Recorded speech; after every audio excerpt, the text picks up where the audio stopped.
थी वो। मैं 8 महीने की प्रेग्नेंट थी और अपनी डिलीवरी के लिए अपने मायके गई थी। माँ ने मुझे फोन पर बताया, घर के पीछे की तरफ जो खाली जमीन थी ना, वहाँ पर एक नया कमरा बनवा लिया है। इतने सालों के बाद जैसे ही अपने घर में कदम रखा, कुछ अलग सा लगा। माँ, ये घर के पीछे की तरफ नया कमरा बनवाने की क्या जरूरत थी? अरे बेटा, घर के पीछे दूर दूर तक खाली जमीन है। तेरे पापा को कई दिनों से लग रहा था कि यहाँ पर एक कमरा बनवा लेंगे तो ताजा हवा मिल जाया करेगी। अब तो ये सब छोड़ और चल जल्दी से दूध पी ले। माँ, मैं थोड़ी देर में पी लूंगी, आप सो जाओ। मैंने दूध का गिलास उठाकर उस खिड़की में रख दिया। पता नहीं कब आंख लगी।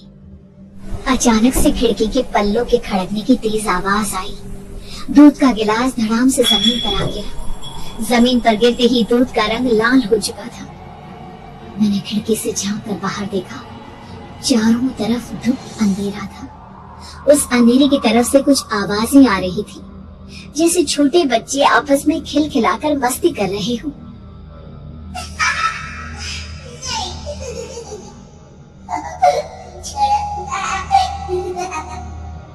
इतनी रात को इतने घनघोर अंधेरे में बच्चों की आवाज कैसे आ रही है? घड़ी में वक्त देखा तो ठीक 12 बजे थे। देखकर मैं सन्न रह गई। बुरी आत्मा और भूतों की कई कहानियां मैं सुन चुकी थी। वक्त भी कुछ ऐसा ही था। ऊपर से मैं प्रेग्नेंट। सुना था कि ऐसे वक्त में अक्सर बुरी आत्माएं औरतों का पीछा करती हैं। तो क्या मेरे पीछे भी? पसीने से तरबतर बड़ी मुश्किल से, जैसे कांपते हाथों से मैंने उस खिड़की को बंद किया। जल्दी से जल्दी उस कमरे से बाहर निकलकर माँ के पास जाने के बारे में सोचा, लेकिन जैसे ही दरवाजे की तरफ पलटी, लगा कोई साया हवा की स्पीड से दरवाजे के सामने से गुजर गया। मेरे गले में अटक कर रह गई। मैं जोर से चीख कर माँ को बुलाना चाहती थी, लेकिन वो आवाज खुद मेरे कानों तक नहीं पहुँच पा रही थी। तो माँ तक कैसे पहुँचती? खिड़की के पल्ले एक बार फिर तेज हवा के झटके से धड़ाम करके खुल गया और पूरी ताकत से मैं चीख पड़ी। जानती थी मेरी चीख की आवाज सुनकर कुछ ही सेकंड में माँ वहाँ पहुँच जाएगी, लेकिन ऐसा कुछ हुआ ही नहीं। मेरा कलेजा डर के मारे फटा जा रहा था। आखिर माँ ने मेरी आवाज क्यों नहीं सुनी? इतनी गहरी नींद में तो माँ कभी नहीं सोती। ठीक पीछे खुली हुई वो खिड़की। मुझ में इतनी ताकत नहीं बची थी कि मैं पलटकर उस तरफ देख भी सकूं। हवा का एक सनसनाता हुआ झोंका उसी वक्त मेरे कानों से आकर टकराया। लगा जैसे किसी ने दबी हुई आवाज में धीरे से मुझसे कहा, चली जाओ यहाँ से।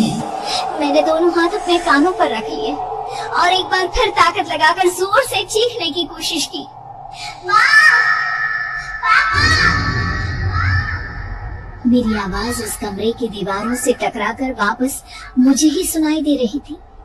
जितनी ताकत के साथ मैंने चीखने की कोशिश की थी, कुछ ही देर बाद उससे कहीं ज्यादा तेज और दर्दनाक चीख मुझे सुनाई देने लगी। ये आवाज ठीक मेरे पीछे खिड़की से आ रही थी। वो आवाज मेरे कानों में पिघलते हुए लोहे की तरह गिर रही थी। उन आवाजों में हैवानियत थी। आवाजें किसी इंसान की नहीं है, इतना मैं समझ चुकी थी।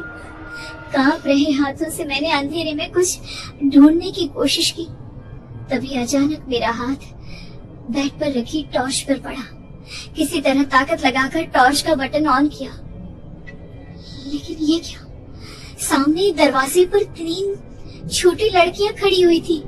उनके हाथ में स्टील के चमचमाते हुए चाकू थे। मैं घबराकर लड़खड़ाई और पीछे की तरफ हटी, लेकिन तब तक वो मेरे पास आ चुकी थी। उनकी गर्दन टेढ़ी थी और उनके हाथों के वो चाकू मेरे पेट को निशाना बनाने को तैयार। मैं जोर से चीखी, नहीं, छोड़ दो मेरे बच्चे को, मत मारो, मत मारो, छोड़ दो मेरे बच्चे को।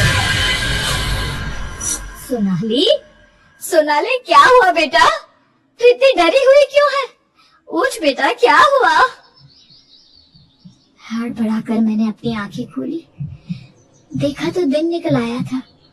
माँ मुझे जगा रही थी। मेरा चेहरा पूरा पसीने से लथपथ था। क्या हुआ बेटा, तुमने कोई बुरा सपना देखा क्या? मैं अभी तक अपने पूरे होश में नहीं थी। वो मेरे बच्चे को मार देगी माँ। वो लड़की मेरे बच्चे को। मैंने घबरा कर अपने पेट को छुआ। सब कुछ ठीक था। और वो दूध जो रात को यहाँ पर गिर गया था, उसका रंग लाल हो गया था। माँ ने हंसते हुए दूध का गिलास मुझे दिखाया। तुमने दूध पिया ही नहीं, पूरा का पूरा ऐसे ही रखा हुआ है। तुमसे कहा था ना सोनाली, सेहत के लिए लापरवाही ठीक नहीं बेटा। लेकिन मैंने तो सब कुछ अपनी खुली आंखों से देखा था। ये सपना कैसे हो सकता है?